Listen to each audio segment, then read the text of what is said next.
Thank you very much to the Uche O'Reilly Show. I'm your host, Mr. Uche Ernest O'Reilly. My pastor this weekend hit a strong message that I want to share with y'all. He spoke about legacy, okay? And there's a couple of things that I heard in the news that I think kind of tied into that, why I want to share with y'all. So we have Paris Jackson in the news, the child, the spoiled offspring of Michael Jackson, tried to commit suicide. Glad she didn't succeed in that. Was rushed in the hospital, okay? Crazy thing about that news is that she received a phone call from Dr. Murray, of all people, telling her that he loves her as a father loves his child, okay? I guess that's good coming from the man that she probably believes has something to do with her dad's death, okay? But it's funny because although Paris is very privileged and bears the last name Jackson and will probably never have to work hard a day in her life to provide for herself or her children, she still felt like killing herself, okay? That's terrible. So, Michael Jackson would probably roll around in his grave right now because he died doing what he loved to do, which I'm sure from the time of with the Jackson 5 till the day of his death, he was doing what he believed he was put in this world to do, and because of that, he forever changed the name, what Jackson means for his family. I mean, to go from their humble beginnings to having a street named after them, it's something that, should be celebrated by his offspring. Okay, so that's one example of the topic that we're discussing today. Another example of that is that of a grandfather in, I think it's Chicago or Philadelphia, who's a member of a well-known gang. Okay, this grandfather is a member of this gang, and his son is a member of his gang, and his grandson is also a member of his gang. So look at that legacy.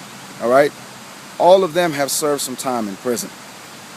The sad thing about it is that his great-great-grandson or his great-grandson may actually continue to follow this path, and so on and so forth, until one of them makes a change for the better.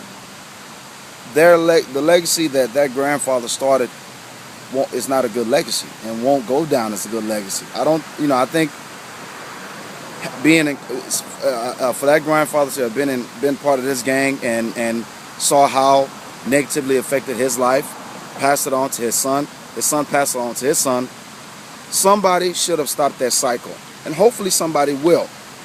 Part of the message that Pastor Joel Olsteen, the Lakewood Church, preached that Sunday was also, he gave an example of two families, and I think the families were observed for like 100 years or something to that effect.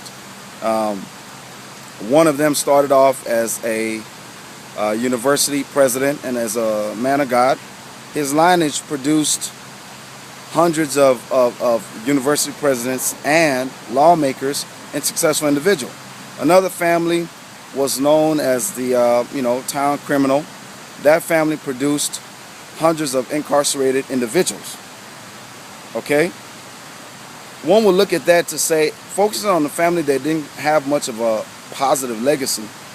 The example that I'm shooting for in this video, and my pastor was shooting for in his message, was that each individual, each one of us, with air in our lungs, and we're on this side of the grass, which is the green side of the grass, has an opportunity to change our background, no matter what it was.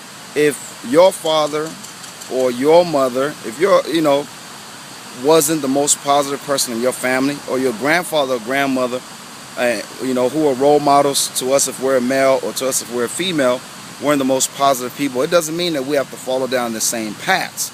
Everybody has an opportunity to make the change in their legacy, preferably as a positive change. Okay, look at what Michael Jackson did for his family. Look at what the university president did for his family. I don't know how religious Michael Jackson was, but the main thing is he wanted to make a positive influence. The university president was also a man of God. Now I think when you follow God, you have the best chances of influencing your lineage positively.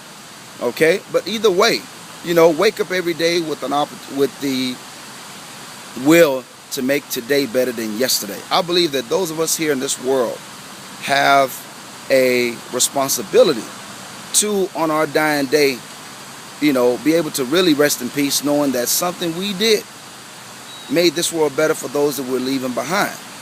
Okay? Even if we don't have any children or any grandchildren that you're leaving behind, somebody is going to be affected by the way that you lived your life. If they run across your obituary or run across something that you did, something that you founded, something that you helped to get to another level, let it be something that they'll want to imitate, duplicate, or double to also make this world a continually better place. You know, that is all of our calling, and that's what we should all wake up every morning wanting to do. If you don't do that or don't want to do that, hopefully you have an awakening. You know, just like Paris Jackson not going through with the suicide, she hopefully has a whole new respect for life, and hopefully will look to double what her dad did, and turn Michael Jackson, the Jackson family, from a family that grew up in some rural town to a family that has a star on the Walk of Fame, and also has a street named after them. All right. Thank y'all very much for tuning to the Uche Rao Show. I'm your host, Mr. Uche Ernest Arai, speaking on legacy. May we all try to leave a good one. Stay blessed, y'all.